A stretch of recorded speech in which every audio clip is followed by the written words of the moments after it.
Sakhi the house of Kanchi weaves, Telangana, Andhra Pradesh. నమస్తే రమగారు. నమస్తే జయ. రమగారు, మనం నవరాత్రుల గురించి మాట్లాడుకుంటూ ఉన్నాం. ఇవాళ 6వ రోజులో ఉన్నాం. ఈ రోజు యొక్క విశిష్టత ఆశ్వేజ శుద్ధ షష్ఠి 6వ రోజు దసరా శరణ నవరాత్రి ఉత్సవాల్లో ఇంద్రకీలాద్రి మీద కనకదుర్గమ్మని ఈ రోజున మహాలక్ష్మి స్వరూపంలో చూపిస్తారు. మనం కూడా లక్ష్మీ పూజే చేసుకుంటాం. అవునండి. అయితే మహాలక్ష్మి అనగానే మానవుడు ప్రతివాడికి మహాలక్ష్మే కావాలి. ఆమె అన్ని రకాల లక్ష్మీ స్వరూపాల్లోనూ ఉంటుంది. లక్ష్మి అనగానే సాధారణ అర్థం మనం లౌకికంగా ధనం అని తీసుకుంటాం. అవును. లక్ష్మి ధన, ధాన్య, ధైర్య, సంతాన, ఎన్ని రకాల లక్ష్మిలో కావాలి మనకి. అవును. ఇన్ని స్వరూపాలలో అమ్మవారు కనపడుతుంది. ఎంత సంపద ఉన్నా ధైర్యం లేకపోతే లాభం లేదు కదా. అంతే. ధాన్యం బోళ్ళంతో వచ్చినా దానివల్ల ధనం రావాలి, ధనలక్ష్మి అవసరం కూడా ఉంటుంది. అన్ని లక్ష్మిలో అవసరమే కదా రమగారు. అంటే పరిపూర్ణతని 8 స్వరూపాలలో ప్రదర్శిస్తుంది లక్ష్మీదేవి. అవును. అయితే ఈమె భగవంతుని భార్యగా ఉండటం వల్ల, విష్ణుమూర్తి యొక్క భార్యగా ఉండటం, నిత్యానపాయినిగా ఉండటం, భర్తని వీడి ఉండని తత్వం కలిగిన దేవతగా ఉండటం వల్ల, ఈ దైవంగా ఉండటం వల్ల లక్ష్మిని ప్రార్థించినా పూజించినా మనకి 5వ తనం పెరుగుతుందని చెప్తారు. ఐశ్వర్యానికి లక్ష్మీదేవి, సాహసము, ధైర్యము, సాహసోపేతమైన నిర్ణయాలు తీసుకోవడానికి, సాహసోపేతమైన పనులు చేయడానికి లక్ష్మీదేవి.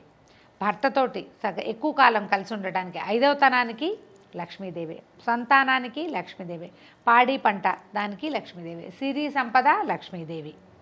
అన్నిటికీ మహాలక్ష్మిని కొలవటమే అల్టిమేట్ గోల్గా కనపడుతుంది మనకి. అది. అయితే ఈ లక్ష్మీ స్వరూపంగా వెలిసిన ఆవిడ విష్ణువుతో కలిసి వైష్ణవి శక్తిగా మనకి దర్శనమిస్తుంది.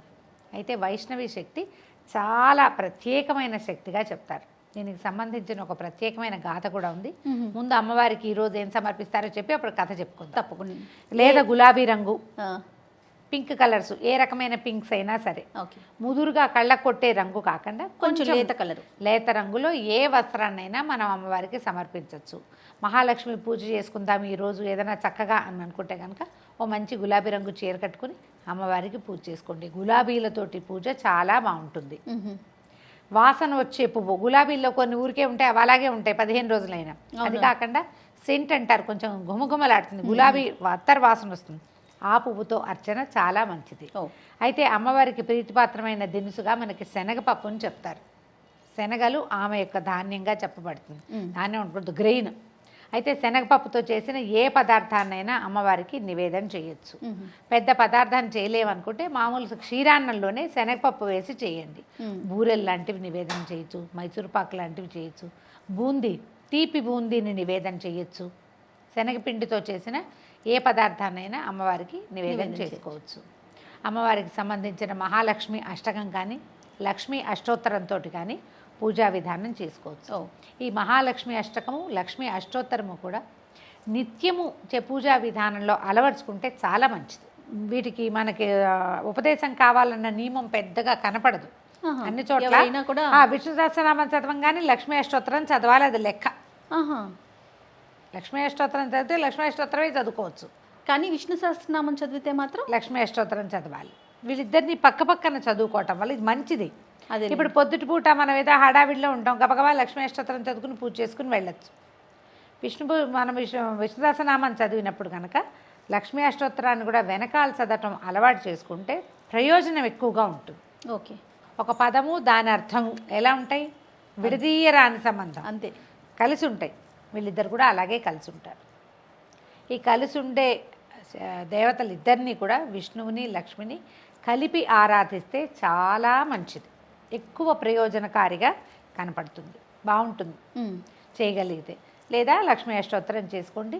లక్ష్మికి అష్టోత్తర శతనామావళి అంటే ముందేదో స్తోత్రం ఉంటుంది కదా. అవునండి. ఫలశ్రుతి స్తోత్రం ఉంటుంది, ఎవరెవరికి చెప్పారు కనపడుతుంది. ఒట్టి నామాలు ప్రకృతి వికృతి విద్యం, ఓం ప్రకృతి నమః, ఓం వికృతి నమః, ఇలా కూడా పూజించుకోవచ్చు. కుంకుమార్చన చాలా విశేషంగా లక్ష్మీదేవికి ప్రీతిపాత్రం. పువ్వులతోటి చేసుకోండి. అది కుంకుమార్చన మనం ఎక్కువ కుంకుమార్చన చేయకూడదని చెప్పుకుంటాం. అందుకని ఈ రోజున అష్టోత్తరంతో పువ్వులు చేసుకోండి. ఏ అష్టోత్తరంతోటైనా పువ్వులను అర్చించుకోవచ్చు, ఎన్ని పువ్వులైనా సమర్పించుకోవచ్చు. ప్రత్యేకంగా చేమంతి పువ్వులు కూడా ఈమెకు ప్రీతిపాత్రం అని చెప్తారు. ఇప్పుడు దొరుకుతాయి కదా ఈ సీజన్లో బాగా. చక్కటి చేమంతుల్ని అమ్మవారికి అర్పించి బాగా విశేషంగా అలంకరించి కనుక పూజా విధానం జరుపుకుంటే అద్భుతమైన ఫలితం లభిస్తుంది. పూర్వం అయోధ్య నగరానికి ఒక రాజుగారు ఉండేవారు, ధ్రువసంధి ఆయన పేరు. ఆయనకి 2 భార్యలు, వాళ్ళకి 2 కుమారులు. అయితే 2 భార్యల్లో పెద్ద భార్య కుమారుడు కొంచెం కాస్త మెతకగా ఉండేవాడు, పిల్లవాడు అమాయకుడు. రెండో భార్య కుమారుడు యుధాజిత్తు, శత్రుజిత్తే, బాగా ఉత్సాహంగా ఉంటాడు. పెద్ద భార్య కుమారుడు సుదర్శనుడు, అతను కొంచెం మెతగ్గా అమాయకపు పిల్లవాడు. ఎవరికి రాజ్యం ఇవ్వాలి అన్న ఆలోచన మామూలుగా మాటల్లో వచ్చినప్పుడు కూడా ఏమనేవాళ్ళు, రెండో భార్య కుమారుడు యాక్టివ్, సుదర్శనుడు నిదానస్తుడు, అతనికి ఇవ్వకూడదు అనుకునేవాళ్ళు. అయితే ఇలా రోజులు గడుస్తూ ఉండగా ఒకసారి ఈయన ఏదో అనారోగ్యంతో, వేటకెళ్ళినప్పుడు అనారోగ్యంతో ఈయన మరణించాడు రాజుగారు. మరణించేసరికల్లా ఇప్పుడు రాజకుమారుల్లో ఎవరికి రాజ్యం ఇవ్వాలి, వీళ్ళు ఏదో యుద్ధం చేసుకున్నారు. అయితే ఆ పెద్దరాణి గారి తండ్రి, చిన్నరాణి గారి తండ్రి ఇద్దరు దిగారు రంగంలోకి. ఇద్దరు రంగంలోకి దిగితే ఇక వాళ్ళ యుద్ధంలో పెద్దరాణి గారి తండ్రి మరణించాడు. తండ్రి సహాయం లేకపోయేసరికల్లా ఈ పెద్దరాణి గారైన మనోరమాదేవి ఆవిడ ఏం చేసిందంటే పిల్లవాడిని తీసుకుని పారిపోయింది. నేను బాగా వివరం చెప్పట్లేదు, చకచక చెప్తున్నా అదేలేండి. ఆమె ఏం చేసింది, ఎప్పుడైతే తండ్రి మరణించాడని యుద్ధరంగం నుంచి వార్త రాగానే ఇక నా పని దాస్యమే, నా పిల్లవాడికి సరైన వైద్యాభ్యాసం కూడా లభిస్తుందో లభించదో, బతుకుంటే బల్సాక్ తినచ్చు, అమాయకుడైన పిల్లాడు. పుట్టింటికి వెళ్ళిపోయిందా? పుట్టింటికి కాదు, ఎక్కడికో. పుట్టింటికే ఉంది, తండ్రి చనిపోయాడు, ఇంకెక్కడికి వెళ్తుంది పుట్టింటికి? పుట్టిల్లు లేదు, ఇక అవకాశం లేదు. అయితే ఈవిడ ఏం చేసిందంటే ఒక దాది, తర్వాత అంటే పిల్లవాడికి సహాయం చేయడానికి ఒక దాదిని, తర్వాత విదల్లుడనే ఒక మంత్రి, అతనితో కలిసి పారిపోయింది. విదల్లుడే ఈ వార్త తెచ్చాడు, మీ నాన్నగారు చనిపోయారమ్మా అని. పారిపోయిందామా, పారిపోయి ఇక రథంతో అలా వెళ్ళి వెళ్ళి వెళ్ళి వెళ్ళి కాశీనగర సమీపంలో భరద్వాజాశ్రమానికి చేరిపోయింది. అయితే ఈ విదల్లుడు అనే ఈయన కొంచెం తృతీయ ప్రకృతి, కొంచెం నాజూకుగా అలా ఉండేవాడు. ఈ పిల్లవాడిని అక్కడే పెంచుకుంటున్నారు.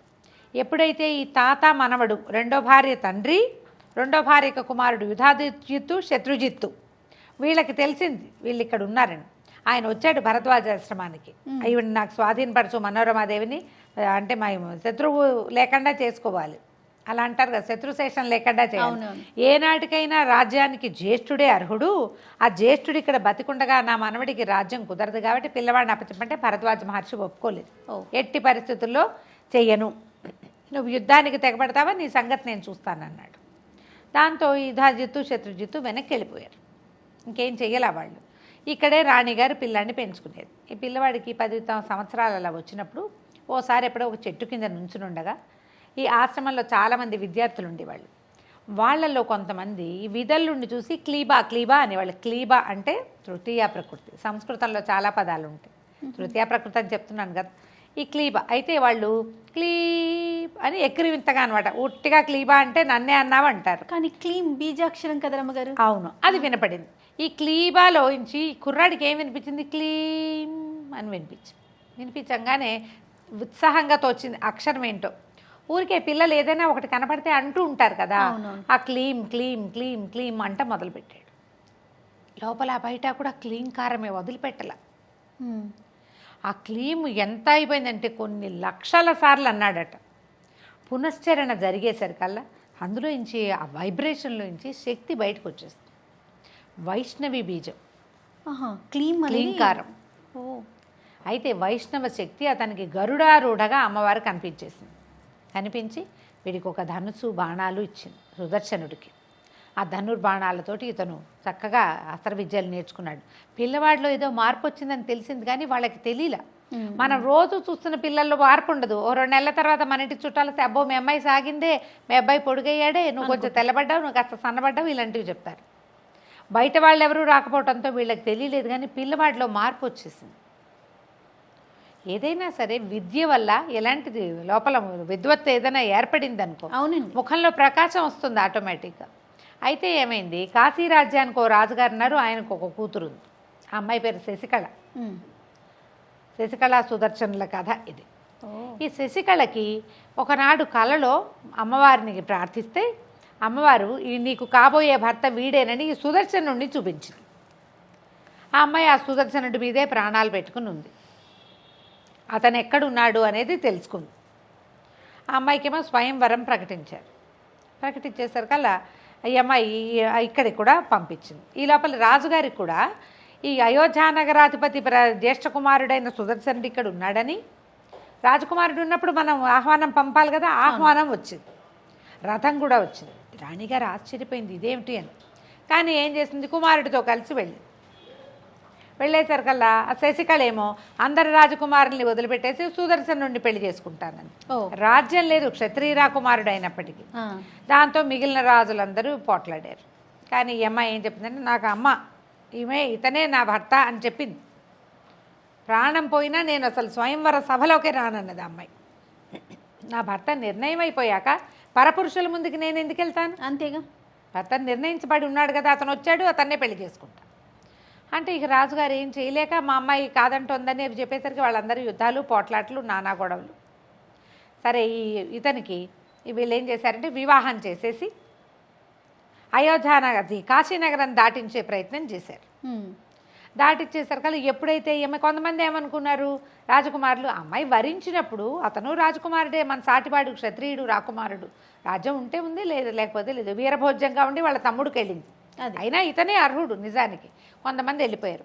కానీ యుధాజిత్తు, శత్రుజిత్తు, తాత మనవడు మాత్రం పట్టేసుకున్నారు, వీడిని సంహరించాలి.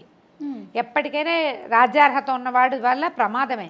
పైగా ఇప్పుడు కాశీరాజు కలుడైతే కాశీరాజు ఇంకో 5-6 ఫ్రెండ్స్ని కూడగట్టుకుని మన మీదకి వస్తాయి. ఇలా ఆలోచించి వాళ్ళు యుద్ధానికి తెగబడ్డారు. ఇతను యుద్ధం చెయ్యలేడని వీళ్ళు భావించారు. కానీ అతనికి ప్రచండమైన వైష్ణవి శక్తి తోడుంది. అతనికే సాహసము, శౌర్యము, ప్రతాపము వచ్చినాయి.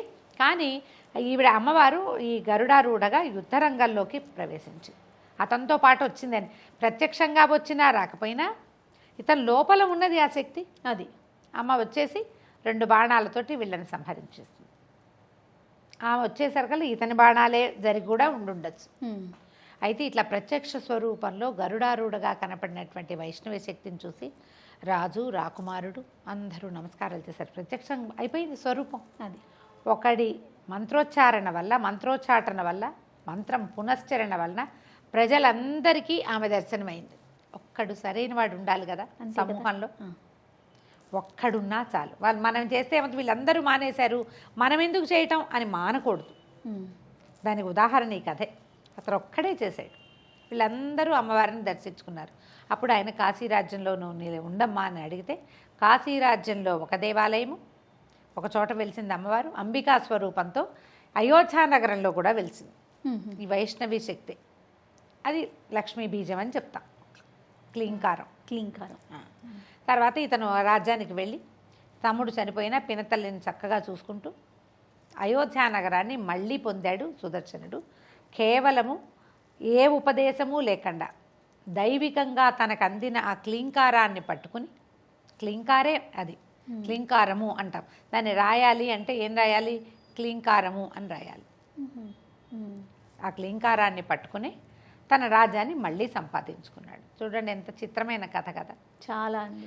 మనం ఏదైనా ఒక్క మంత్రం చేసినా మనం స్తోత్రము, శ్లోకము గంటల తరబడి చదవాలి, ఇంత పూజ చేయాలి, ఇన్ని పువ్వులు వేయాలి, ఇంత అలంకారం చేయాలి, మనలాగానే చక్కగా గ్రాండ్గా అలంకరించుకోవాలి. దీనికంటే ఇదంతా మంచిదే. అదేవి కుదరకపోయినా శుభ్రంగా పసుపు రాసుకుని స్నానం చేసి తలారా స్నానం చేయగలిగితే మంచిది, చేయకపోయినా ఏ తప్పు లేదు. మనం ప్రతిసారి చెప్పుకుంటున్నాం, ముత్తైదుకి పుణ్యస్త్రీలకి పసుపు రాసుకుని కంఠ స్నానం చేస్తే సరిపోతుంది. ఒక్క శ్లోకాన్ని లక్ష్మీ క్షీర సముద్ర రాజతనయాన్ని తీసుకున్నా మీరు 11 సార్లు, 21 సార్లు, 40 సార్లు, 108 సార్లు మీ శక్తి కొలది ప్రార్థించుకోండి అమ్మని. ఈ క్లీంకారం ఆయనకి లభించింది కదా అని మనం కూడా చేయాలంటే గురూపదేశం ఉండటం ఎంతైనా మంచిది.